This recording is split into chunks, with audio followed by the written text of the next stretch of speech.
We seem like we're on the verge of seeing Israeli sovereignty in Judea and Samaria with peace and prosperity. Is this one of the last milestones to the kingdom? As we have seen Israel's high-stakes election, Netanyahu promising to annex the West Bank, being tapped to form the next government, details of Trump's deal of the century, as he calls it, are starting to get an idea where the peace process may go from here. Let's take a look and see. First, let's go to our Bibles. Ezekiel chapter 38. We see, as we've mentioned many times, there's an apparent peace, and this peace has to be there for long enough to promote prosperity. Ezekiel chapter 38, starting verse 10.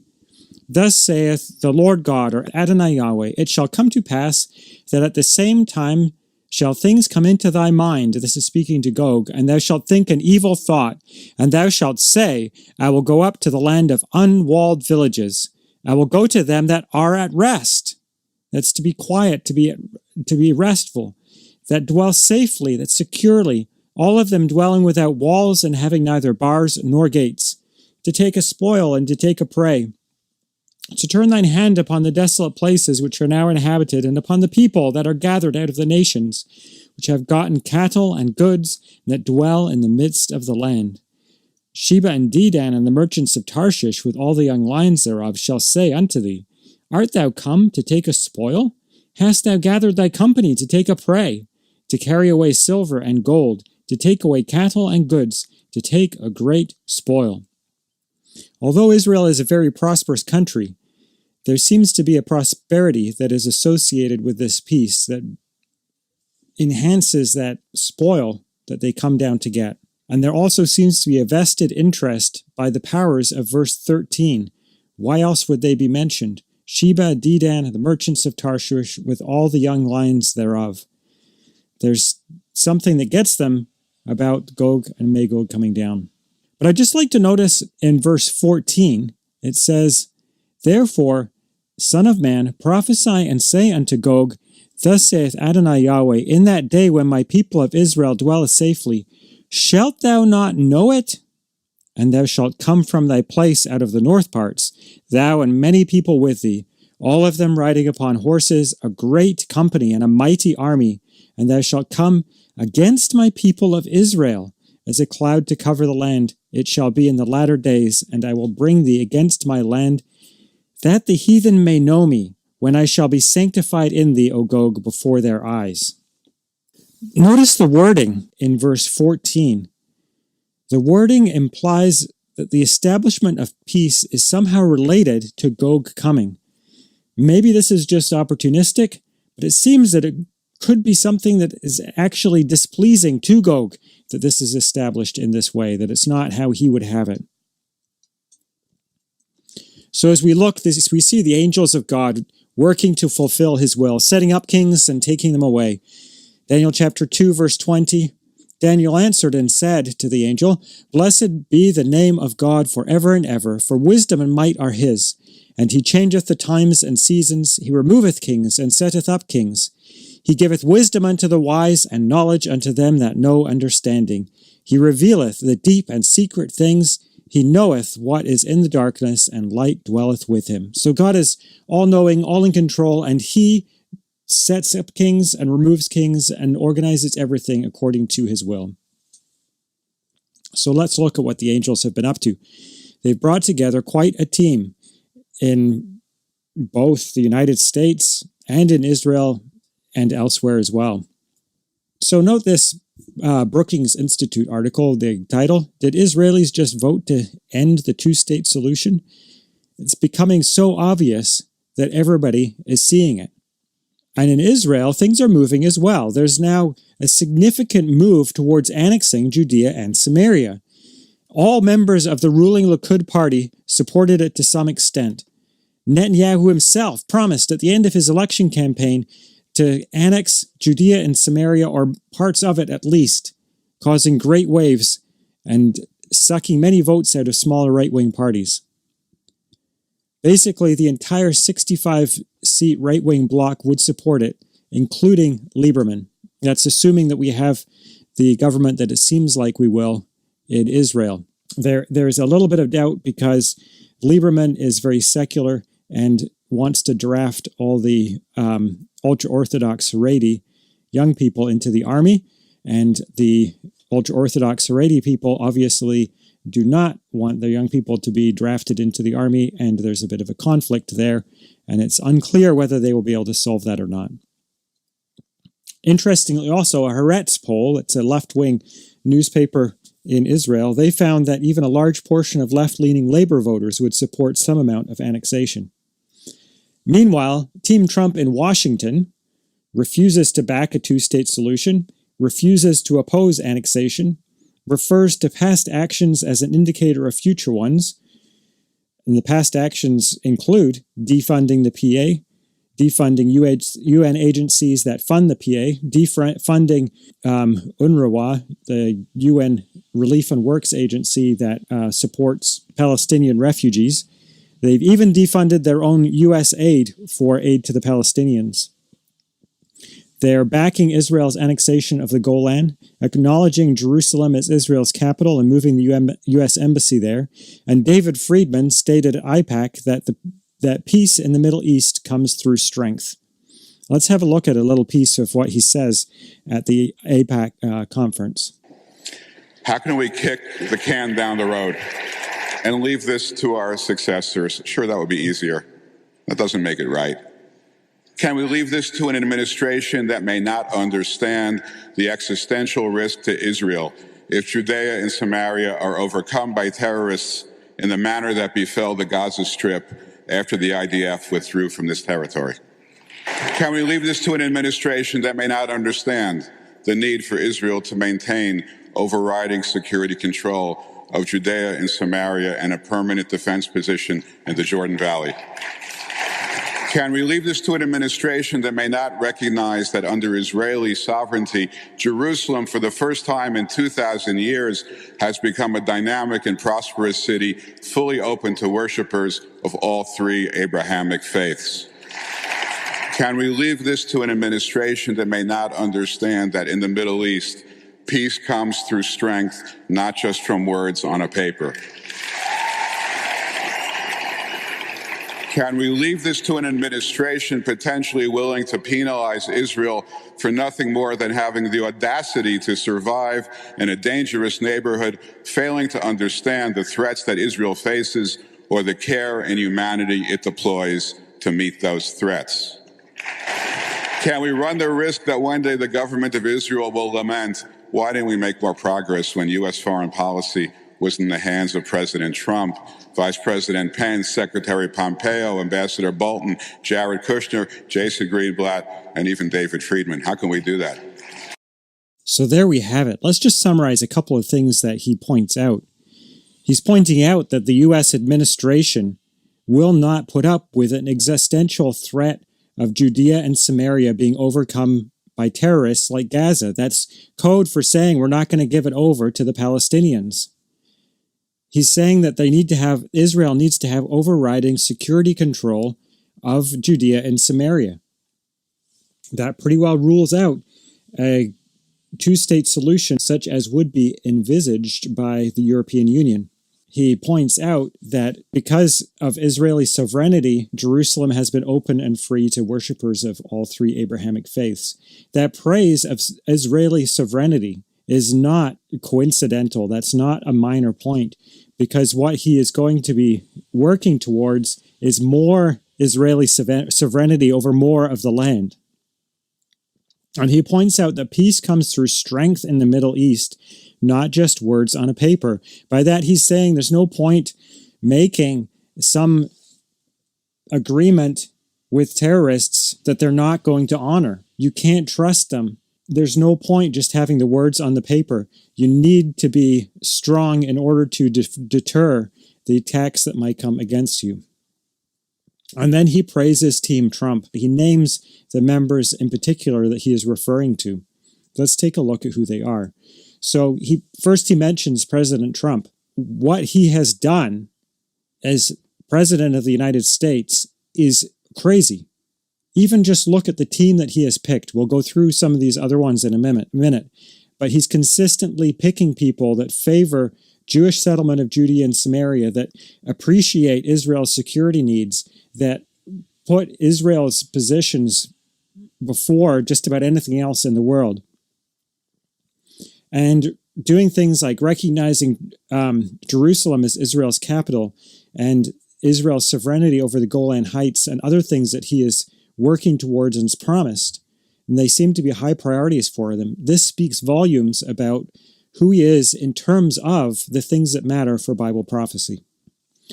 Secretary of State Mike Pompeo, he's a Christian, and he seems to be a man of principle, and the things that he does and says are quite amazing. Let's just listen to a little piece of while he was in Israel just recently. Could it be that President Trump right now has been sort of raised for such a time as this, just like Queen Esther, to help save the Jewish people from an Iranian menace? As a Christian, I certainly believe that's possible. It was remarkable. So we were down in the tunnels where we could see 3,000 years ago and 2,000 years ago, if I have the history just right, to see the remarkable history of the faith in this place and the work that our administration has done to make sure that this democracy in the Middle East, of this Jewish state, remains. I'm confident that the Lord is at work here. But with all the benefits Israel has received from this administration, will there be a price to pay in the long-awaited Mideast peace plan? What can you do to allay their fears of something like dividing Jerusalem in the upcoming peace plan? So I've seen the details of the plan as it stands now. I'm sure there'll be things moved just a bit as time goes on. But evangelicals of the world should know that this is a vision for what might ultimately lead to this resolution of this conflict. And I think this plan presents a vision for that, but doesn't sacrifice any of these core principles, frankly, of any of the faiths. So there you go. Obviously, a deeply convicted religious man that really appreciates what Israel is and is really working on their behalf to bring about peace and security in a way that is of great benefit to Israel. So let's move on. John Bolton, he's a more well-known member. He's been in politics and prominent for quite a long time, but he's known for his strong support of Israel. He opposes the two-state solution, creating an independent Palestinian state alongside the existing state of Israel. An amazing asset to the team. David Friedman. David Friedman is something else. So David Friedman, he's an Orthodox Jew, and he's financed projects throughout Judea and Samaria and American Friends of Beit El. He was head of that charity that supports all kinds of projects in the West Bank, in Samaria mostly, around Beit El. And he says here on the Times of Israel, your ambassador says settlements are part of Israel. So he sees no need for Israel to be pulling any residents out of those communities in Judea and Samaria. This website, El Monitor, it's a bit of a Palestinian-biased place, a lot of Arab news on it. And they are complaining that U.S. ambassador to Israel lobbies in favor of the settlers. They say he's more of an ambassador of the settlers to Washington than he is of Washington to Israel. And then we have Jason Greenblatt. This Haaretz comment here just about says it all. How did an Orthodox ex-settler become Donald Trump's Israel advisor? And if we look at what some of these men have said, it starts to give us a bit of an idea of what we have on the horizon, which is really what is very interesting to us. Once again, David Friedman says no reason to evacuate settlements in the peace deal. And Pompeo echoes the same kind of thing. The settlements are to stay. Let's just read this little piece. U.S. Secretary of State Mike Pompeo on Friday said he did not believe Prime Minister Benjamin Netanyahu's talk of extending Israeli sovereignty to West Bank settlements would hurt the Trump administration's long-gestating peace plan. Everybody was sure that it would, of course, but he's saying, no, that's fine, let them do it. Continuing on, his comments would appear to indicate that the U.S. plan does not provide for Palestinian statehood or even for Palestinian control of substantive contiguous territory in the West Bank. Asked during a CNN interview by anchor Jake Tapper whether he thought Netanyahu vowing to annex the West Bank could hurt the U.S. proposal, Pompeo answered, I don't. This article outlines how U.S. Ambassador David Friedman, along with Yehuda Glick and some others, are actively working on economic projects in Judea and Samaria, industrial zones and so on. They're looking for ideas and working towards this actively, basically implementing the peace proposals already. And the result is unprecedented. Things like this don't happen accidentally. Don't be mistaken, this is the hand of God at work in the nations, bringing events to the point that his son is going to return and establish the kingdom. There's a journalist in Israel who's been pushing for this kind of thing for a long time. Her name is Caroline Glick. Let's just hear a little comment from her. It's just a short little piece. So really, in the last week of the election, Prime Minister Netanyahu, for the first time, said that he supports applying Israeli law to the Jewish communities in Judea and Samaria. I don't think that that's enough, but I think that it's a world apart from where we were 10 years ago, 5 years ago, and it's extraordinary. And then at the beginning of this week, we got the leak from the Washington Post that said that President Trump's deal of the century does not involve establishing a Palestinian state west of the Jordan River. And, these are things that I've been fighting for. So it's hard for me to feel defeated when I see that everything that I've been working towards is advancing and being adopted by Prime Minister Netanyahu on the one hand and by President Trump on the other. Just a little explainer there for anybody that doesn't realize, Caroline Glick actually tried to be elected to the Knesset in a party called the New Right, and she didn't actually make it, which is why she has a comment there about not feeling deflated, because her ideology is being implemented, even though she didn't personally manage to make it in. So Haaretz opinion writer, Haaretz is a very left-wing, liberal kind of news outlet. He says, "Let's admit it, the settlers have won and we've lost. The reality is becoming obvious.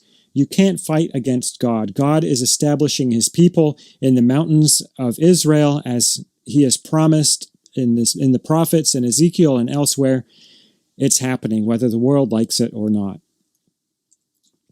And interestingly, you would think you would see opposition from somewhere like Saudi Arabia.